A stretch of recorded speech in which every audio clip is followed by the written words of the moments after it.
Hello ಎಲ್ರಿಗೂ ನಮಸ್ಕಾರ. Revenue news YouTube ಚಾನೆಲ್ಗೆ ಸ್ವಾಗತ. ಇವತ್ತು ನಾನು ಭೂಮಿಯ ಶ್ರೇಣಿ ಬಗ್ಗೆ ಮಾತಾಡ್ತಾ ಇದ್ದೀನಿ, ಅಂದರೆ ಕ್ಲಾಸ್ ಆಫ್ ಲ್ಯಾಂಡ್ಸ್. ಯಾರೆಲ್ಲ ನನ್ನ ವಿಡಿಯೋ ಇನ್ನೂ ನೋಡಿಲ್ಲ ದಯವಿಟ್ಟು ವಿಡಿಯೋ ನೋಡಿ, ಹಾಗೆ ಯೂಟ್ಯೂಬ್ ಚಾನೆಲ್ಗೆ ಸಬ್ಸ್ಕ್ರೈಬ್ ಮಾಡಿ, ಪಕ್ಕದಲ್ಲಿರೋ ಬೆಲ್ ಐಕಾನ್ನ ಕ್ಲಿಕ್ ಮಾಡಿ. ಖುಷ್ಕಿ ಭೂಮಿ, ತರಿ ಭೂಮಿ, ಭಾಗಯುತ ಭೂಮಿ, ಪ್ಲಾಂಟೇಶನ್ ಭೂಮಿ, ಈ ಯಾವುದೇ ವರ್ಗಗಳ ಭೂಮಿಯನ್ನ ಭೂಮಿಯ ಶ್ರೇಣಿ ಕ್ಲಾಸ್ ಆಫ್ ಲ್ಯಾಂಡ್ಸ್ ಅಂತ ಕರೀತಾರೆ. ಮೊದಲನೇದಾಗಿ ಖುಷ್ಕಿ ಭೂಮಿ ಅಂದರೆ ಡ್ರೈ ಲ್ಯಾಂಡ್, ಮಳೆ ನೀರಿನಿಂದ ಪೋಷಣೆಯಾಗುವ ಒಣಭೂಮಿ ಅಥವಾ ನೀರಾವರಿ ಇಲ್ಲದ ಭೂಮಿ. ಇದನ್ನ ಸಾಮಾನ್ಯವಾಗಿ ಮಳೆ ಆಧಾರಿತ ಕೃಷಿ ಭೂಮಿಗೆ ಬಳಸಲಾಗುತ್ತೆ. ಮುಖ್ಯವಾಗಿ ಮಳೆಯನ್ನೇ ಅವಲಂಬಿಸಿ ಬೆಳೆಯನ್ನ ಬೆಳೆಯಲಾಗುತ್ತೆ. ಎರಡನೆಯದು ತರಿ ಭೂಮಿ ಅಂದ್ರೆ ವೆಟ್ ಲ್ಯಾಂಡ್.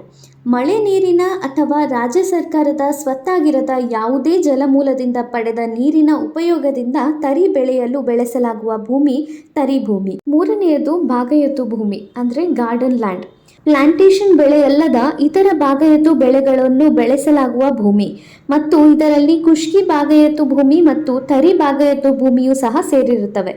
ಖುಷ್ಕಿ ಭಾಗಯುತ ಭೂಮಿ ಡ್ರೈ ಗಾರ್ಡನ್ ಲ್ಯಾಂಡ್ 202ನೇ ಪ್ರಕರಣದಿಂದ ನಿರಸಿತವಾದ ಯಾವುದೇ ಕಾನೂನಿನ ಅಥವಾ ಈ ಅಧಿನಿಯಮವು ಪ್ರಾರಂಭವಾಗುವುದಕ್ಕೆ ಮುಂಚಿತವಾಗಿ ಯಾವುದೇ ಕಾಲದಲ್ಲಿ ಜಾರಿಯಲ್ಲಿದ್ದ ಯಾವುದೇ ಕಾನೂನಿನ ಮೇರೆಗೆ ಹಾಗೆಂದು ವರ್ಗೀಕರಿಸಲಾದ ಅಥವಾ ರಾಜ್ಯ ಸರ್ಕಾರದ ಸ್ವತ್ತಾಗಿರುವ ಯಾವುದೇ ಜಲಮೂಲದ ನೀರಿನಿಂದ ನೀರಾವರಿ ಮಾಡಿದ ಹೊರತು ತರಿ ಭಾಗಯುತ ಬೆಳೆಗಳನ್ನು ಬೆಳೆಸಲಾಗದ ಭಾಗಯುತ ಭೂಮಿ.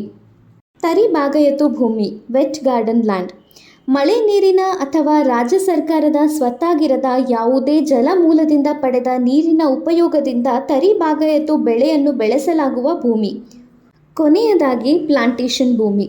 ಏಲಕ್ಕಿ, ಕಾಫಿ, ಮೆಣಸು, ರಬ್ಬರ್ ಅಥವಾ ಚಹಾ ಪ್ಲಾಂಟೇಶನ್ ಬೆಳೆಗಳನ್ನು ಬೆಳೆಸಲಾಗುವ ಭೂಮಿ. ಭೂ ದಾಖಲೆಗಳ ಮೋಜಣಿ ಅಥವಾ ಕಂದಾಯ ವ್ಯವಸ್ಥೆ ನಿರ್ದೇಶಕರು director of survey settlement of land records ಎನ್ನುವುದು ಸಂದರ್ಭಕ್ಕನುಗುಣವಾಗಿ ಭೂ ದಾಖಲೆಗಳ ಮೋಜಣಿ ಕಂದಾಯ ವ್ಯವಸ್ಥೆಯ ಆಯುಕ್ತ ಅಥವಾ ಭೂ ದಾಖಲೆಗಳ ಮೋಜಣಿ ಕಂದಾಯ ವ್ಯವಸ್ಥೆಯ ನಿರ್ದೇಶಕರನ್ನು ಒಳಗೊಳ್ಳುತ್ತದೆ.